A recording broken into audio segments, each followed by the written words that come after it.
นะก็เลยแบบอยากแห้งๆคนใด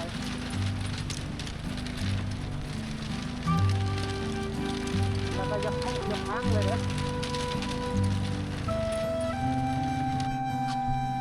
อีกมุมหนึ่งของบ้านลองเมืองนองพี่น้องบรรยากาศค่อนข้างเงียบเลยพี่น้องเพราะว่าเขาไปทางให้ช่วงนี้เป็นช่วงทางให้ไปทางคุณยายละอันร้านบ่ละม่อนบ่ลูกโอ้สบายดีสบายดี FC ทุกท่านสบายดีท่านผู้ชมทั้งภายในและต่างประเทศเด้อสบายดีเด้อพอกับเฮา2คนเส้นเก่าเส้นเคยเนาะมื้อนี้วันที่20เท่าไหร่ล่ะ24บ่วันที่24มีนาพี่น้องโอ้แดดร้อนขนาดวันนี้พาพี่น้องเดินทางเข้าขึ้นมาทางเมืองนองเด้อพี่น้องเด้อเมืองนองแขวงสวรรณเขตเนาะเที่ยวชมวิถีชีวิตของพี่น้องชนเผ่ามังกรเนาะตอนนี้ขึ้นมาฮอดเมืองนองแล้วพี่น้อง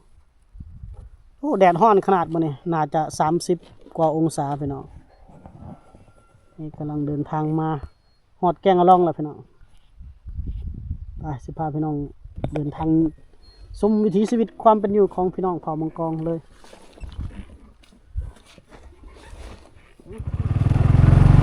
นี่ก็เจ้า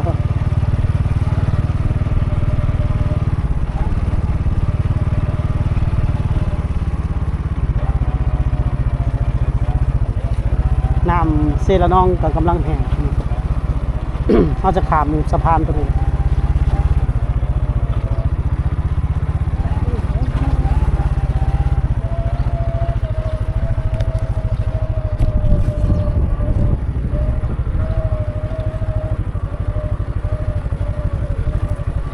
จ้องข้างหลังตรง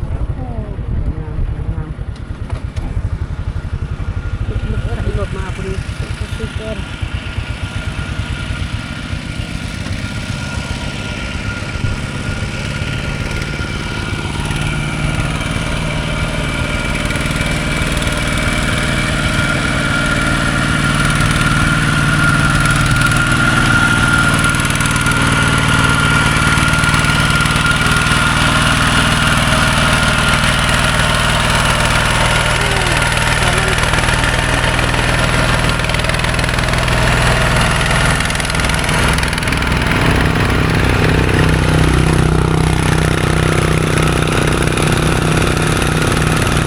ตัวขึ้นค่อยเนาะไม่อยากขึ้นก็ได้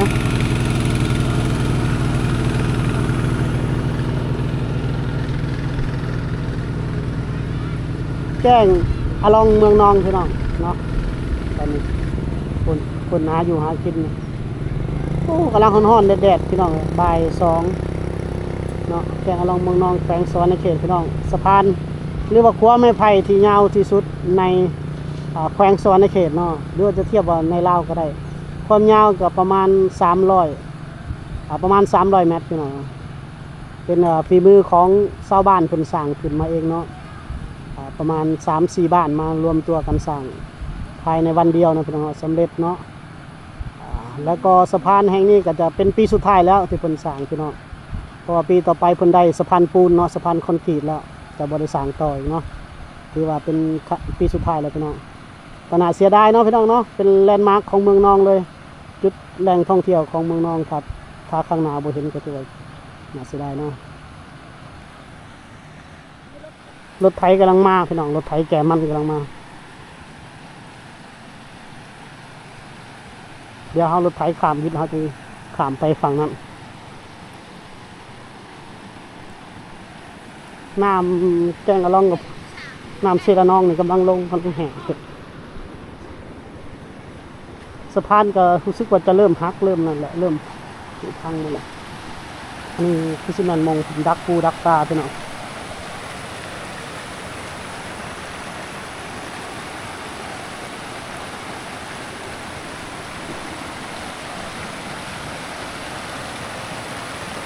น้ำเย็นดีพี่น้องมาแซ่มาลิดเนาะสงกรานต์นี่คนหลายซะเลยพี่น้อง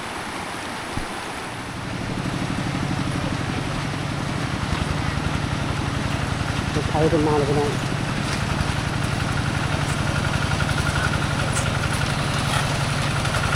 รถซิ่งนะเป็นรถซิ่งนะ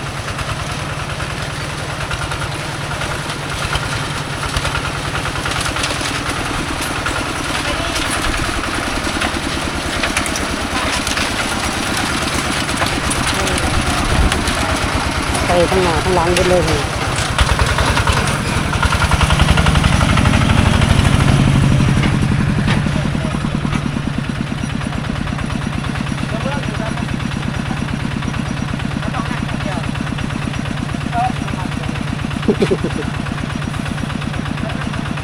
เอาโบกล้าขับขึ้นแบบโอ้ยังนั่งอยู่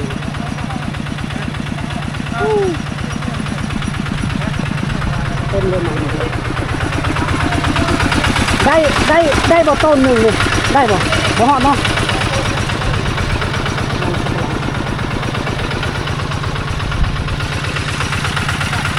เป็นไส้ตลอดแบบนี้แล้วพี่น้องเดินทางแกมันแก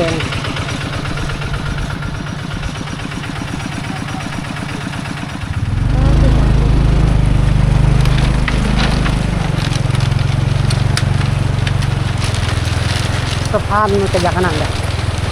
ปีนี้มีน้ำหนาเลย ที่นี่แต่เขาเห็ดแบบตัวข้าวนะก็เลยแบบบ่อยากแห้งๆกันเลย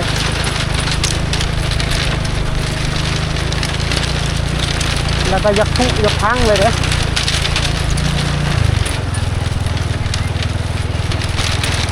รถง่ายที่นี่บ่มั่นใจว่าสิถามได้บ่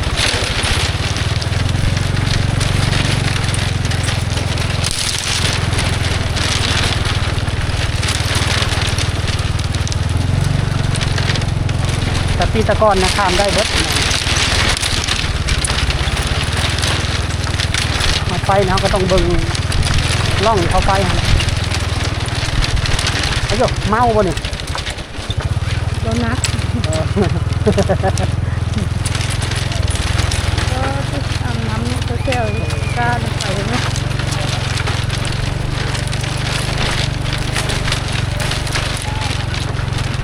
ถามนี่ก็เสียเงินเลยพี่น้องเลยคันหนึ่งก็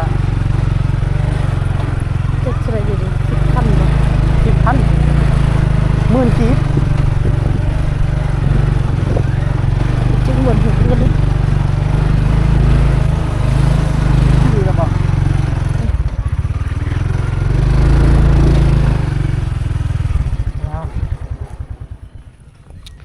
ฮอดฟังในบ้านอลองพี่น้องส่งอย่างกับนักท่องเที่ยวเลยพี่น้องมันก็ส่งแบบจากต่างประเทศนะ ฮ้อนแดดพี่น้องอากาศได้สุดยอดเลยมื้อนี้แต่ว่าบ่ซ้ำกับทางเมืองไทยดอก FC เมืองไทยว่าฮ้อนแห้งเลยว่ะอยู่นี่ประมาณ36-37 องศาก็ถือว่าฮ้อนแล้วอาจจะพบชาวบ้านเพิ่นลงตักน้ำตักในบ่เฮามาไปดีกว่าโอ้พอดีพบเอื้อยเพิ่นขึ้นมาแต่ตักน้ำพอดีน้ำกินเนาะหลายบ่คนอยู่น้ำสั่งซื้อบ่ นี่น้ำกินพี่น้องยามมันฮ้อนนี่เพิ่นไปตักแต่เว้นพอตะฮ้อนแดดหลายฮ้อนเนาะมื้อนี้เนาะคนไปใส่เมื่อไหร่อยู่เฮือนนี่ ไปแล้วไปทางให้ โอ้ไปทางให้เจ้า แม่น ช่วงนี้ช่วงทางให้เนาะ แม่น เอาร้านเจ้า เอาร้าน เออแดดฮ้อนๆแบบนี้คนลงไปตักน้ำไฟลายพี่น้องอันนี้บ่าย2เลยพี่น้องโอ้ลงไปตักน้ำบ่ลงไปตักน้ำลงไปอาบน้ำเลยเนาะฮ้อนแดดฮ้อนแดดแบบนี้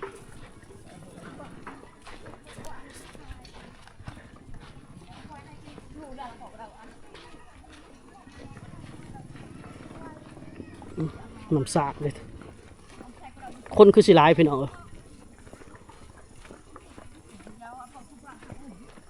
เพิ่นลงไปตักน้ำ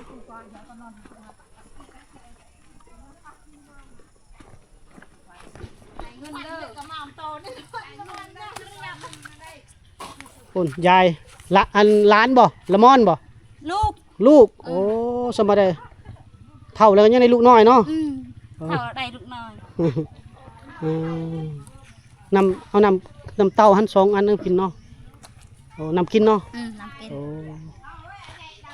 ทั้งเอาน้ำกินทั้งอุ้มหลานพี่น้องอุ้มลูก อุ้มลูก ได้ลูกจักคนเจ้าน่ะ ชี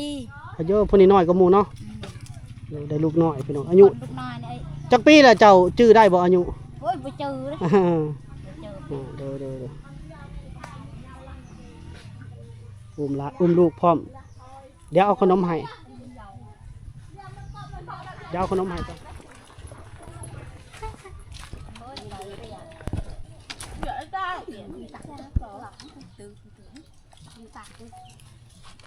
กินหยังเด้ กินส้ม เมียงหุง แต่ปลอกเอาไข่ กินส้ม เน่าไข่ มาตะกินส้มตอนเที่ยงนี่แซ่บเลยเนาะ ไผเป็นคนตำ ปกติ ผู้นี้เหรอน้องหยังนี่ล่ะ เดี๋ยวช้า น้องหยัง ตะคือ ตะคือ จ่าเดินเบียร์ใส่เอ้ย เป็นตำบะหุงพี่น้อง แซ่บ เหมือนความแซ่บเอ้ยแซ่บตำบะหุงกินตอนเที่ยงภาพบรรยากาศกินอยู่ในห่มไหม้เลยพี่น้อง โอ้ยปลาตัวนี้จะกว่า กินหลายคนละแซ่บกินม่วนๆอีกมุมหนึ่งของบ้านอลองเมืองนองพี่น้องบรรยากาศค่อนข้างเงียบเลยพี่น้องเพราะว่าเขาไปทางให้ช่วงนี้เป็นช่วงทางให้ไปทางให้คือไปทางให้เฮ็ดสวนเฮ็ดให้จะปลูกข้าวให้พี่น้องแถวนี้ต้นเผาหลายเนาะอายุหลายปีได้ต้นเผานี่หลายร้อยปี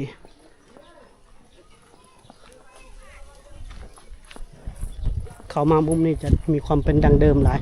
โอ้เย็นพอพี่น้องเย็นจ่อยๆเลยของต้นไม้หลายเด้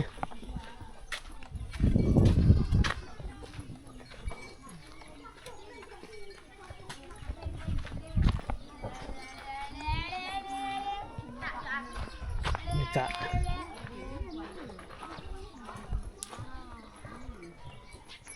ก่อนตาเรือเอาอย่าเอ้ยตา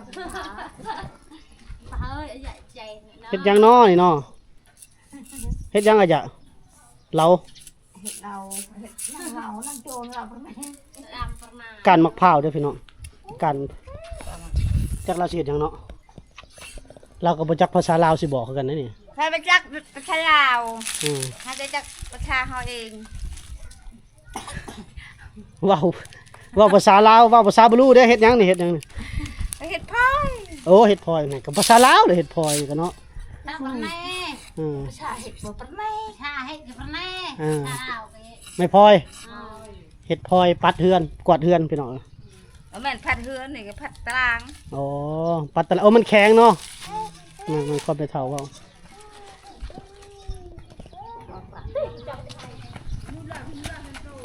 ไปตักน้ำบ่ล่ะไปตักน้ำเด้อพี่น้องเอ้ย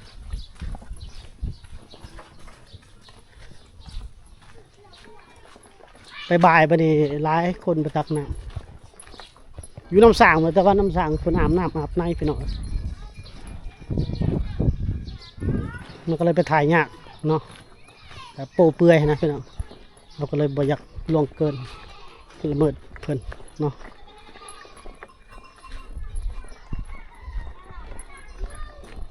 นี่แหละพี่น้องเส้นนี้ดังเดิมเ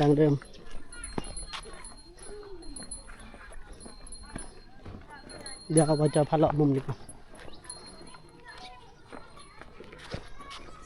อีกมุมหนึ่งของบ้านอลองเมืองนองพี่น้องแขวงสวรรณเขตส่วนเผ่ามังกรวิถีชีวิตของเขาเจ้าพี่น้องนี่คือหมู่บ้านเพื่อนซานเพื่อนโอ้ต้นเผาหลายขนาดเนาะบ่งบอกถึงว่า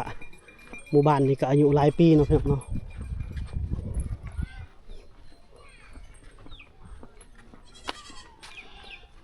หมู่บ้านดังเดิมหมู่บ้านเก่าแก่พี่น้อง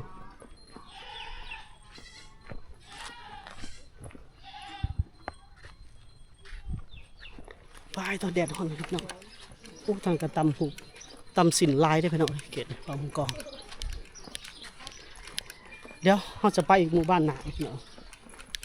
เที่ยวหมู่บ้านหนาซึ่งหารถเขาก็จักอยู่ใส่โอ้แดดฮ้อนขนาดน้องดีแต่ใส่หมวกมาสุดยอดอากาศเมืองลาวส่วนนี้ก็ฮ้อนบ่เหมาะสมแก่การออกไปเที่ยวเนาะมันต้องหนาหนาวพี่น้องแล้วก่อนปลายฝนต้นหนาวพอดีงามอากาศตอนนั้นพอดีได้น้ำเมื่อแล้วเนาะโอ้หาบน้ำขึ้นนี่ก็ฮ้อนขึ้นแล้วต้องแรงๆจังมาอาบน้ำตักน้ำ4-5 โมงคุณโอ้ทีมงานเฮาคิดว่าเอารถไปทางใดดอกทางนี้ย่างหารถอยู่โยฮ้อนพี่น้อง